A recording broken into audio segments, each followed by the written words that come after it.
Okay, இதுல இருந்து நாளைக்கு டெஸ்ட் வைப்பேன். எல்லாரும் ஒழுங்கா படிச்சுட்டு வந்துருங்க. அப்பாடா, கொடுத்த ஹோம்ஒர்க்க மறந்துட்டாரு. எவனாச்சும் ஹோம்ஒர்க் ஞாபகப்படுத்தினீங்க அவ்வளவுதான். நம்ம தான் எழுதிட்டோம்டா, நம்ம ஏன் பயப்படணும்? சொல்லுவோம். ஆமா சார், ஹோம்ஒர்க் கொடுத்துருந்தீங்களே. ஆமா, அத மறந்துட்டேன். நம்பிக்கை துரோகிகளா? சட்டி மண்டா, ஒன்னதான்டா ஹோம்ஒர்க் எடுத்துருவா. நானா சார்? அப்புறம் என்ன உங்க தாத்தனையா? ஒன்னதான்டா, வாடா. ஐயோ, ஃபர்ஸ்டே நம்மள கூப்பிடுறானே, இன்னைக்கு செத்தோம். கைய நீட்டு. என்ன நோட்டு பார்க்காமலே கையை கேக்குறாரு? ஏன் சார்? நீ எப்படியும் எழுதிருக்க மாட்டேன்னு எனக்கு தெரியல. எவ்வளவு நம்பிக்கை. ஹோம்ஒர்க் எழுதாம என்ன புரியல. அடுத்து வேண்டா. இந்த வரேன் சார். வாடா, வா வா வா வா, சீக்கிரம் வாங்கடா. நீங்க 2 பேரும் எழுதிட்டீங்க. இவங்க எழுதிட்டேங்களா? ஏன் சார் நம்ப முடியல? அண்டர்டேக்கருக்கு 7 உயிர்னா கூட நம்பிட வேண்டாம். ஆனா நீங்க எழுதிருக்கதான் நான் நம்பவே முடியல. எங்க காமிக்கிறீங்க சார்? என்ன ஓவர் பில்டப்பா இருக்கு? லவ் லெட்டரா? ஏய், யாருக்குடா லவ் லெட்டர்? அது ஒழுங்கா படிங்க சார். அது லீவ் லெட்டர். Leave letter? ஏய், எனக்கு தெரியாதா? நான் சும்மா அவனை செக் பண்ணி பார்த்தேன். எப்படி சமாளிக்கிறான் பாரு.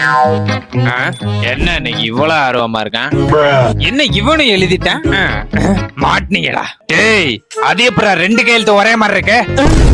மண்டை மேல உள்ள கொண்டைய மறந்துட்டோம்டா. பக்கத்து வீட்டு புள்ளேட்ட கொடுத்து எழுத சொல்லிட்டு ஏங்கடா ஏன் காதலே பூசத்தலாம் பாக்குறீங்களா? சார் அதெல்லாம் இல்ல சார். என்னையே அடி வாங்க வச்சிட்டீங்கல்ல, உங்களுக்கு ஒரு நாள் இருக்குடா. பாக்குற நீங்க மறக்காம வீடியோக்கு ஒரு லைக் போட்டு அப்படியே உங்களுக்கு பேய் அனுபவம் ஏதாவது இருந்தா கீழே கமெண்ட் போட்டுட்டு போயிருங்க. ரொம்ப வலிக்குதே. மருந்த போட்டா இந்த எரியுது. எரியுதா? அட தற்கூரி, பல்லு விளக்குற பேச போட்டா எரியாம என்னடா பண்ணோம்? எல்லா கருமும் ஒரே மாதிரி இருந்தா எனக்கு என்னடா தெரியும்? அந்த ஆள் அடிச்சது இந்த வலி வலிக்குதே. ஏன் நூடுல்ஸ் மண்டை ஐப்படம் விக்கிற மாதிரி எங்களுக்கு அங்கே இங்கே வீங்கி கிடக்கும். உனக்கு சிரிப்பு கேக்குதா? கேக்குதா? அவங்க வேலையை அவங்க பாக்கணுங்கிற எனக்கு தான் இப்ப கும்மாளமா இருக்கு. நாளைக்கு டெஸ்ட் வேற சொல்லிருக்காண்டா அந்த ஆளு. ஆமா, அதான் இந்த ஆள் இருக்கானடா. இந்த ஆள் வந்து மரம் சொல்லி கொடுக்க போறேன். படிப்பு விஷயத்தெல்லாம் இனிமே நான் ஹெல்ப் பண்ண மாட்டேன். இதுக்குதான் பாரதியாருக்கு இப்ப 1967 என்ன சொல்லியிருக்காரு தெரியுமா? எப்பா ஹெல்ப் பண்ணா கூட பரவாயில்ல, இப்படி யாருமே போடாதப்பா, நாங்களே பாத்துக்கிறோம். என்ன பண்றது? பிட் அடிச்சிருவோம்டா. யாரு? அந்த ஆளு கிளாஸ்லயா? நம்ம பிட் அடிக்கிற மட்டும் அந்த ஆளுக்கு தெரிஞ்சிச்சு, நம்ம பட்லயே அடிப்பான். டேய், நீ டெஸ்ட்ல ஃபெயில் ஆனாலும் அந்த ஆளு உன்னை அடிக்க தாண்டா போறான். ஒழுங்கா பிட்டு கிழிச்சுக்கடா நீயும். எல்லா பிட்டும் எழுதியாச்சு. அந்த ஆளால கண்டே பிடிக்க முடியாது. உன்னை நம்பி தாண்டா வரேன். டேய், சார் வர லேட்டா அவன் போடுற கொத்து போறட்டா. இவங்களுக்கு வேற வேலையே இல்ல.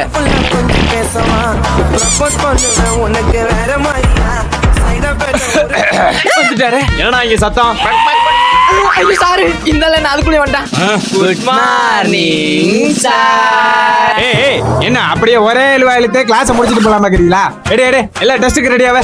டேய், பிட்டு எடுத்துட்டு வந்தியா?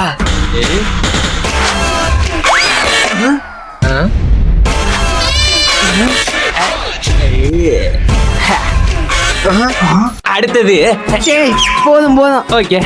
நேத்து என்னையே மாட்டி விட்டு அடி வாங்க வச்சீங்கல, இப்ப பாருங்கடா சார். இவங்க பிட்டு வச்சிருக்காங்க. போட்டுட்டான்டா சார். இவங்க 2 பேரும் பிட்டு வச்சிருக்காங்க. பிட்டா? ஒழுங்கு மரியாதை யாரு பிட்டு வச்சிருக்கியோ அவனா எந்திரிச்சிரு, இல்ல வெளுத்து விட்டுருவேன். இன்னைக்கு செத்தோம். நீங்க 2 பேரும் தானே நினைச்சேன். வாங்க, அடிச்ச கொல்ல போறான்டா. செத்தீங்கடா. பிட்டு எடுத்து டேபிள்ல வை.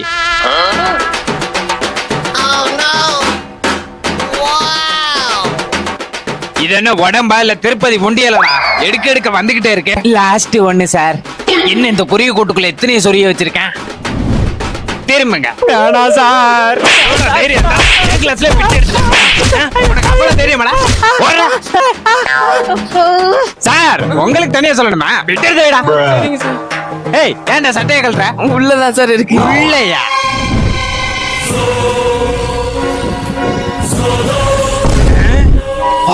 பாவி, என்னடா புக்குல உள்ள 400 பேஜும் உடம்புல இருக்கு?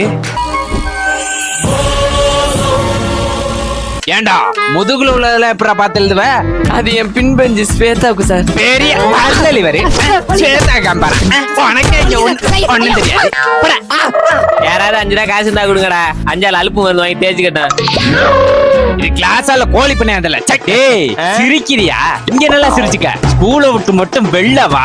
நார் கிழிச்சு கோமணமா தச்சிரு வேண்டாம். உன்னை புரோட்டா மாதிரி பிச்சு தின்னறேன். நீ ஸ்கூலை விட்டு வெளில கால் எடுத்து வச்சோனையும் நான் அப்படியே முழுங்கிடுவேன். உன்னை அடிச்சு போட்டு தூக்கி துவைச்சு போட்டு வெளியில மட்டும் வந்து பாருடா. என்னை பத்தி உனக்கு தெரியாது. இழுத்துருவேன். ஆஹா இவங்க இருக்க வரைக்கும் நம்ம வெளியே போனா நம்மள கோச்சிருவாங்க போல இருக்கு. டேய் அந்த இருக்கான் பாரா அவனை என்னடா ஜெயக்கடா அண்ணனை கூட்டிட்டு வந்திருக்கான்டா. ஜெயக்கடானா யாரா? அவர் தான்டா இந்த ஏரியாவோட பெரிய ரவுடி. டேய் ஸ்கூல்ல ஏதோ அடிப்பேன் கிளிப்பேன்னு சொன்னீங்க, இப்போ வந்து அடிங்கடா. டேய் பாஸ்கர் அப்படி சொல்லடா. டே நடிக்காதீங்கடா. என்ன அண்ணனை பார்த்துட்டு பயம் வந்துருச்சா? ஏய் சோடா புட்டி இங்க வாடா. ஆகா தனியா கூப்பிடுறான். வா வா வா வா. பாக்க பாயாசம் மாதிரி இருந்துட்டு பாய்சன் வேலை பாக்குற. ஆவடா. டேய் ஏதாவது சொல்றா. அட பாவி மாட்டி விட்டு ஓடுறியடா. உயிரை கொடுக்குற ஃப்ரெண்டு போல ஓ உயிரை குத்துட்டான். சின்ன பையனா சின்ன பையமா நடந்துக்கணும். இப்படி பெரிய என்ன கை அப்படி நின்னுக்குச்சு. என்ன ஆச்சு? என்ன கை அதுவா வேலை செய்யுது. ஏய் நின்ன கை என்ன அடிக்க வந்துட்டு மூக்கணும்ன்ற? ஐயா என்ன நீ மூக்குன்னு வண்டிக்கு இருக்க? அது அண்ணனோட ஸ்டைல்டா. சிரிக்கிற பொண்ணு என்ன இந்த கையும் அதுவா வேலை செய்யுது. ஏய், என்னடா உங்க அண்ணன் அவரே அடிச்சுக்கிறாரு? எங்க அண்ணன் அடிக்க எங்க அண்ணனால மட்டும் தாண்டா முடியும். என்ன கையெல்லாம் அதுவா வேலை செய்யுது. நீ நானே அவனை அடிக்கிறேன். செத்தடா. கை என்ன கண்ட்ரோல் இல்லாம வேலை செய்யுது. என்ன ஏன்டா அடிச்ச? அண்ணே நான் அடிக்கலண்ணே. அண்ணே என்னைய மன்னிச்சிருண்ணே. ஏய், என்னடா நடக்குதுங்க? அண்ணே நான் அவனை அடிக்கலண்ணே. குத்திட்டான் ஏஜமா. ஜெயக்கடானே சத்தியமா நான் அவனை அடிக்கலண்ணே. என்னைய மன்னிச்சிருண்ணே. அடிக்க ஆளையா குட்டி வர. டேய் நான் ஓடலடா. நம்ம நூடுல்ஸ் மட்டும் என்ன கூப்பிட தான் போனேன். சூப்பரா.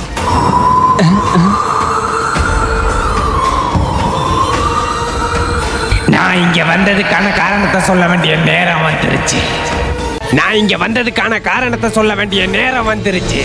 என்னடா பயங்கர பில்டப் எல்லாம் விட்டு போன ஆளை இன்னும் காணோம். யோ நூடுல்ஸ் மண்டை இருக்கியா இல்ல செத்துட்டியாயா? இருக்கேன்டா. நான் ஆல்ரெடி போய் தான் இதுக்கு மேல வர சாகணுமா? சரி எங்க கொள்ளுத்தாத்தாக்கு அந்த காலத்துல என்னதான் நடந்துச்சு சொல்லியா? உங்க குடும்பத்துல எல்லாம் இறந்தது தற்கொலை இல்ல. அப்புறம் கடன் தொலை தாங்க முடியாம குடும்பத்தோட தூக்கு போட செத்துறாங்களா? ஏ பக் பக் பக். அவனை கொஞ்சம் அமைதியா இருக்க சொல்றேன். டேய் செத்தவ காவாய மூடுறா. அது தற்கொலை இல்ல, கொலை. அத பண்ணது ஒரு சூனியக்காரி. டேய் உங்க தாத்தா சும்மாவே இருக்க மாட்டான் போலடா. சூனியக்காரலாம் அம்பிழுத்து வச்சிருக்கான். சூனியக்காரிய ராஜவம்சத்தை சேர்ந்த எங்க தாத்தா குடும்பத்தை கொல்லணும். எனக்கு எதுவுமே புரியலையே. கொஞ்சம் புரியுற மாதிரி சொல்லு. அந்த காலத்துல உங்க தாத்தா ராஜா நாட்டுக்கும் பக்கத்துல இருந்த மாயாஜால சக்தி தெரிஞ்ச பழங்குடியினர் மக்களுக்கும் நல்ல நட்புறவு இருந்தது. அதனால உங்க தாத்தாவோட நாட்டை எந்த நாட்டாலையும் கைப்பற்ற முடியல. எப்படியாவது உங்க தாத்தாவோட நாட்டை கைப்பற்ற நினைச்ச எதிரி நாட்டு மன்னன் ஒரு சூழ்ச்சி திட்டம் போட்டான். என்ன திட்டம் போட்டான்? அந்த பழங்குடியினர் மக்களுக்கு வார வாரம் உங்க தாத்தா விருந்து அனுப்புவாரு. உங்க தாத்தாவை பாரா வார வாரம் ஒரு ஊருக்கே சாப்பாடு போட்டுருக்காரு. நீ என்ன இருக்கிய ஒரு நாளாவது எனக்கு ஹோட்டல்ல சாப்பாடு வாங்கி தந்துருப்பியாடா? நீ மேல சொல்லு.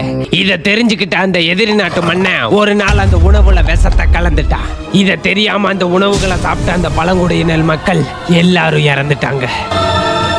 அதுல இருந்து தப்பிச்ச ஒரே ஒரு பொண்ணுதான் சூனியக்காரி நீலி. நடந்தது தெரியாம உங்க தாத்தா மேல கடும் கோவத்துல இருந்த அவரோட குடும்பத்தையே துடிக்க துடிக்க கொண்டு தூக்குல மாட்டி விட்டா. இவ்வளவு பண்ணி ஆத்திரம் அடங்காத உங்க தாத்தா குடும்பத்துல உள்ள ஆவிகளையும் இன்ன வரையும் கூண்டுல அடைச்சு சித்திரவதை பண்ணிக்கிட்டு இருக்கா. அவ்வளவு கொடூரமானவளா? எல்லாம் சரிதான். இந்த உண்மையெல்லாம் நீ எங்கள்கிட்ட சொல்றதுக்கு அந்த சூனியக்காரட்ட சொல்லியிருந்தா எப்பயோ பிரச்சனை தீர்ந்துருக்குமேயா? ஆமால ஒரு வாட்டி சொல்லலான்னு தான் போனேன். அப்புறம் இப்போ உன் முன்னாடி பேய நிக்கிறேன். உன் குடும்ப பேச்சை எடுத்தாலே அவ எல்லாரையும் கொண்டு போட்டுறாடா. கொன்னு போட்டுறாளா? அந்த குடும்பத்தை விடுவிக்கணும்னா அது ஒரு தைரியமான ஆளால தான் முடியும். அதுக்கே எங்கள்கிட்ட வந்த? அந்த தைரியமானவனே நீதான்டா. யாரு? நானு. அந்த வம்சத்தை சேர்ந்த உன்னால மட்டும்தான் அந்த சூனியக்காரியை அழிக்க முடியும். யோ பென்சில் எழுதிருந்தாலே ஒழுங்கா அழிக்க தெரியாது எனக்கு. என்ன போய் சூனியக்காரி அழிக்க கூப்பிடுற? அவளை நீங்க அழிக்கலனா அவ உங்களை அழிச்சிருவா. இருக்கிற பிரச்சனையில இது வேறயா? செத்தோண்டா.